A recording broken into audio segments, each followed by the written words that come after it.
Good morning from raining Islamabad.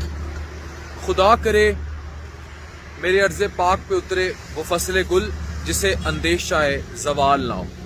हमें ये सोचना होगा कि हमारा मुल्क हमारी नस्लों के लिए कहाँ खड़ा है। इस टाइम इस्लामाबाद में बारिश हो रही है और मुझे बार बार एक ही ख्याल रह के आ रहा था कि हमें अपने मुल्क का सोचना है और इस मुल्क को स्टेबिलिटी चाहिए, नस्लों के लिए स्टेबिलिटी चाहिए। और नस्लों के लिए स्टेबिलिटी तभी आएगी जब हम अपने मुल्क की प्रायोरिटीज़ को सामने रखेंगे, चाहे हमारी खारजा पॉलिसी हो, चाहे हमारी दाखिला पॉलिसी हो या कुछ भी हो।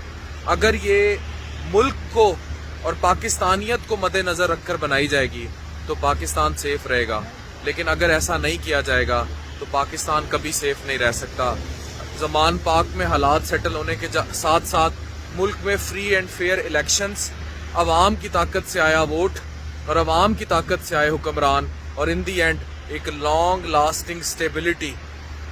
याद रखें, मुताला पाकिस्तान की किताबों में जो लिखा है उसकी हकीकत वही होगी जो हम लिखेंगे, और अगर कुछ और भी प्रिंट करा के पढ़ा दिया जाए तब भी उसकी हकीकत वही होगी जो माजी करीब में। ये मुग़लों की तारीख नहीं लिखी जा रही है, सोशल मीडिया का दौर है, अब हर चीज़ कैमरे पे रिकॉर्ड है।